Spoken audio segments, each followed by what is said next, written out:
ಮಂಜುನಾಥ್ ಅಂತ ರಾಮನಗರದಿಂದ ಬರ್ತಾ ಇದ್ದೀನಿ. ನಮ್ದು ನವಚೇತನ ಚಾರಿಟಬಲ್ ಟ್ರಸ್ಟ್ ಫಾರ್ ಡಿಸರ್ವರ್ಸ್ ಅಂತ ಒಂದು ಸಂಸ್ಥೆ ನಡೆಸ್ತಾ ಇದೀವಿ. ನಮ್ದು ಪ್ರತಿ ವರ್ಷ ಏನು ಸರ್ಕಾರಿ ಶಾಲೆ ಮಕ್ಕಳಿಗೆ ಬರಹ ಪುಸ್ತಕಗಳನ್ನ ಕೊಡ್ತೀವಿ, ಆ ಕಾರ್ಯಕ್ರಮನ ಇಲ್ಲಿಂದ ಸ್ಟಾರ್ಟ್ ಮಾಡ್ತಾ ಇದ್ದೀನಿ. ಇವತ್ತು ಬರಹ ಪುಸ್ತಕಗಳ ಪೂಜೆ ಮಾಡಿಸಿ ಶಾಲೆ ಮಕ್ಕಳಿಗೆ ಕಳಿಸ್ಬೇಕು ಅನ್ನೋ ಉದ್ದೇಶದಿಂದ ಬಂದೀನಿ. ಕಳೆದ ವರ್ಷ ನಾನು ಬರುವಾಗ 1.5 ಲಕ್ಷ ಬುಕ್ಕು ಸ್ಪಾನ್ಸರ್ ತಂದಿದೆ. ಈ ವರ್ಷ ಇನ್ನೂ ಸ್ವಲ್ಪ ಜಾಸ್ತಿ ಆಗ್ಬೇಕು ಅಂತ ಸ್ವಾಮಿಲಿ ಬೇಡ್ಕೊಂಡು ಹೋಗಿದ್ದು. ಈ ವರ್ಷ 2,80,000 ಬರಹ ಪುಸ್ತಕಗಳು ಇವತ್ತು ನಮ್ಮ ಸಂಸ್ಥೆಗೆ ಬಂದಿದೆ. ಇದು ಎಲ್ಲಾ ಸರ್ಕಾರಿ ಶಾಲೆ ಮಕ್ಕಳಿಗೆ ಪ್ರತಿ ಮಗುಗ 5 ಬುಕ್ ಕೊಡುವಂತ ಮಾಡ್ಕೊಂಡಿದ್ವಿ. ಅದಾದ್ಮೇಲೆ ಪ್ರತಿ ಅಮಾವಾಸ್ಯೆ ಹುಣ್ಣಿಮೆ ನಾನು ಬರ್ತಾ ಇರ್ತೀನಿ. ಸ್ವಾಮಿ ದಯದಿಂದ ಕಾಲಲ್ಲಿ ಓಡಾಡ್ತಾ ಇರೋನು ಕಾರಲ್ಲಿ ಓಡಾಡೋ ಪರಿಸ್ಥಿತಿ. ಏನೆಲ್ಲ ಒಳ್ಳೇದಾಗಿದೆ ನಿಮ್ಗೆ ದೇವಸ್ಥಾನಕ್ಕೆ ಬಂದ ನಂತರ? ನನ್ನನ್ನು ನೋಡಿದ್ರೆ ನಾನು ಇನ್ನು ಎಲ್ಲಾ ರೀತಿನಲ್ಲೂ ಒಳ್ಳೇನಾಗಿದ್ದೀನಿ ಅಂತ ತಿಳ್ಕೊಬಹುದು. ನಾನು ಅದೇ ಮೊದ್ಲೇ ನಿಮ್ಗೆ ಮಾತಾಡ್ತಾ ಹೇಳಿದೆ. ನಾನು ಫಸ್ಟ್ ನಾನು ಸ್ವಾಮಿಲಿ ಬೇಡ್ಕೊಂಡೆ, ಅಪ್ಪ ಬರೋ ವರ್ಷ 2.5 ಲಕ್ಷ ಬುಕ್ ಆದ್ರೂ ನಾನು ದಾನಿಗಳಿಂದ ಪಡೆದು ಮಕ್ಳಿಗೆ ಕೊಡ್ಬೇಕು ಅಂತ ಅನ್ಕೊಂಡಿದ್ದೀನಿ. ಬಟ್ ಈ ವರ್ಷ 2,80,000 ಬುಕ್ಗಳು ಬಂದಿದೆ. ಈಗ ಆಲ್ರೆಡಿ ಇನ್ನೂ ಒಂದು 50,000 ಶೃಂಗೇರಿ ಮಠದಿಂದನೂ ಕೂಡ ಕಳಿಸ್ತಾ ಇದ್ದಾರೆ.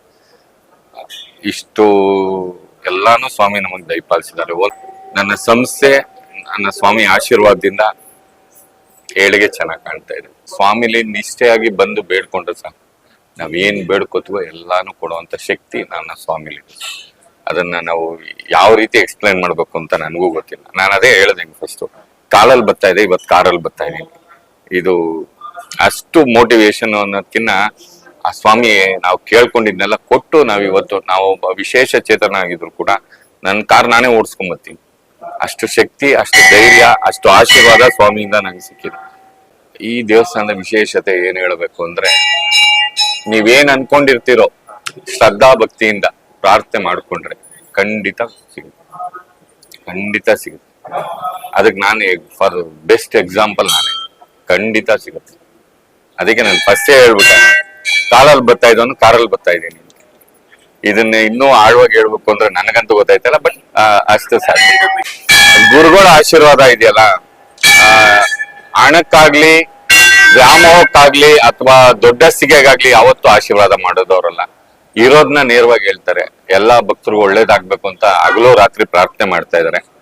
ಅವ್ರ ಬಗ್ಗೆ ನಾನು ತುಂಬಾ ಜನಗಳನ್ನ ನೋಡಿದೀನಿ. ಹಣಕ್ಕಾಗಿ ವ್ಯಾಮೋಹಕ್ಕಾಗಿ ಕೆಲಸ ಮಾಡೋರು ಬೇರೆ, ತನ್ನಲ್ಲಿ ಬರುವಂತ ಭಕ್ತರಿಗೆ ಒಳ್ಳೇದಾಗ್ಲಿ, ಪ್ರತಿನಿತ್ಯ ಅವರು ದೇವಸ್ಥಾನಕ್ಕೆ ಬರ್ಲಿ, ದೇವರ ಸೇವೆ ಮಾಡ್ಲಿ ಅಂತ ಅವ್ರನ್ನ ಬೇಡ್ಕೊಳ್ಳೋದು ಬೇರೆ.